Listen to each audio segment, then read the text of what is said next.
Damai sejahtera Allah yang melampaui segala akal pikiran manusia, itulah kiranya yang memelihara hati dan pikiranmu di dalam Kristus Yesus Tuhan kita. Amin. Shalom, selamat hari Minggu buat kita semua. Saudara yang terkasih, firman Tuhan yang sudah ditetapkan buat kita pada minggu hari ini, Minggu Estomihi, yaitu firman Tuhan yang tertulis di dalam 2 Korintus 4 ayat 1 hingga ayat 6. Saya akan bacakan untuk kita semua, marilah kita ikuti bersama-sama. Demikianlah firman Tuhan. Oleh kemurahan Allah kami telah menerima pelayanan ini. Karena itu kami tidak tawar hati, tetapi kami menolak segala perbuatan tersembunyi yang memalukan. Kami tidak berlaku licik dan tidak memalsukan firman Allah. Sebaliknya, kami menyatakan kebenaran dan dengan demikian kami menyerahkan diri kami untuk dipertimbangkan oleh semua orang di hadapan Allah.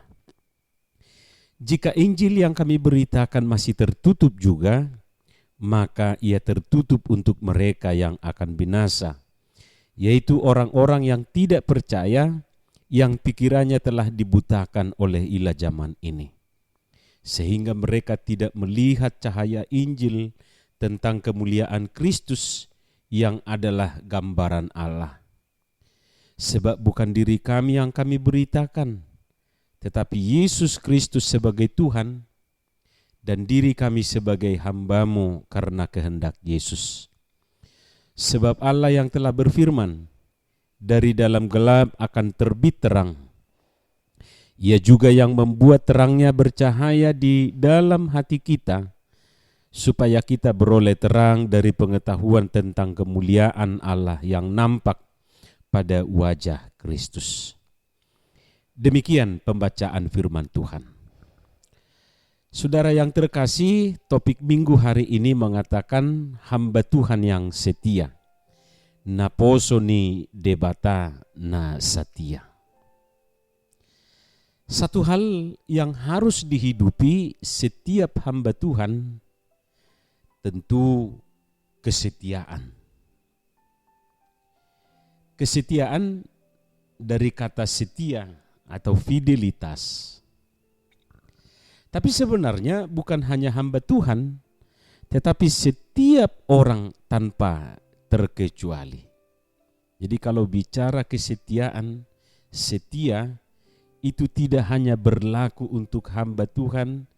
Mungkin hamba Tuhan yang dimaksud di sini adalah partohonan, yang menerima tahbisan, yang menerima tugas khusus di gereja. Tetapi semua kita tanpa terkecuali. Kesetiaan itu adalah salah satu prinsip hidup yang harus dimiliki oleh kita, yang harus dihidupi oleh setiap kita. Misalnya, suami setia kepada istrinya. Sebaliknya, istrinya juga harus setia kepada suaminya. Jadi tidak boleh hanya sepihak. Jangan hanya menuntut suami setia, istri pun harus setia.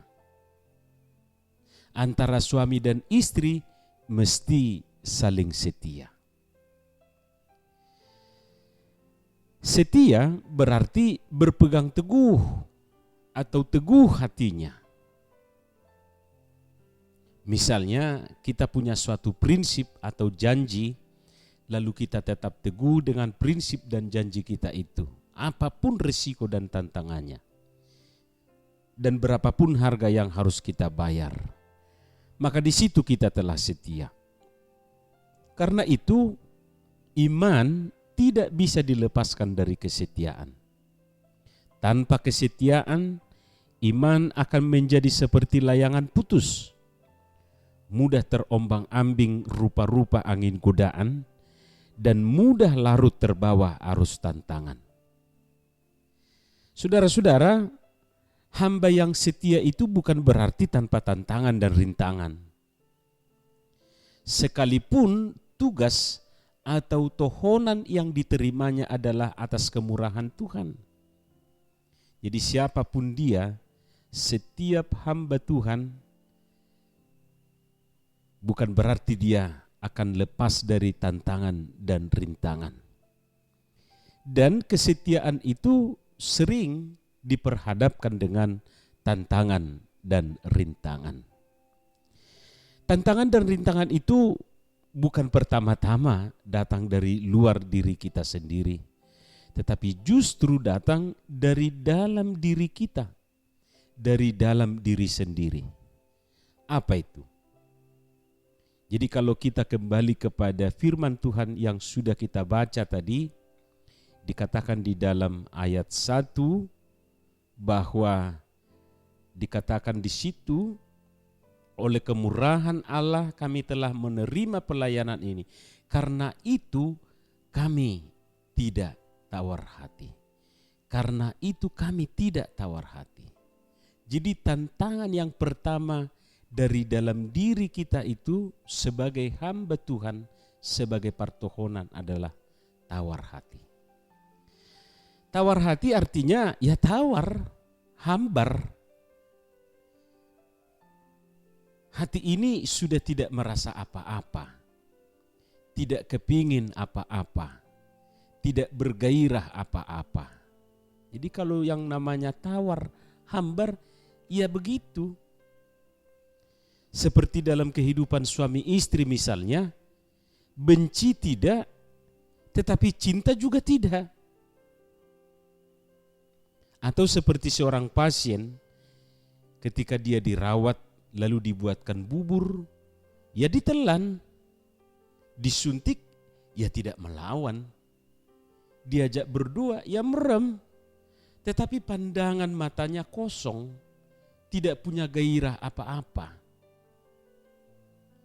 Begitulah orang kalau sudah mengidap penyakit tawar hati. Karena itu hati-hati. Hati-hati.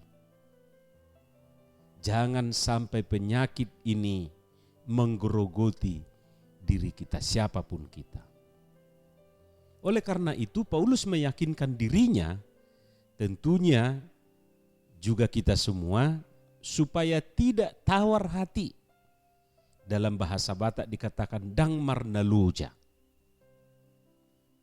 Menjadi hamba yang setia itu pertama-tama buang yang namanya tawar hati. Pandanglah Allah yang telah mempercayakan tugas pelayanan itu kepadamu.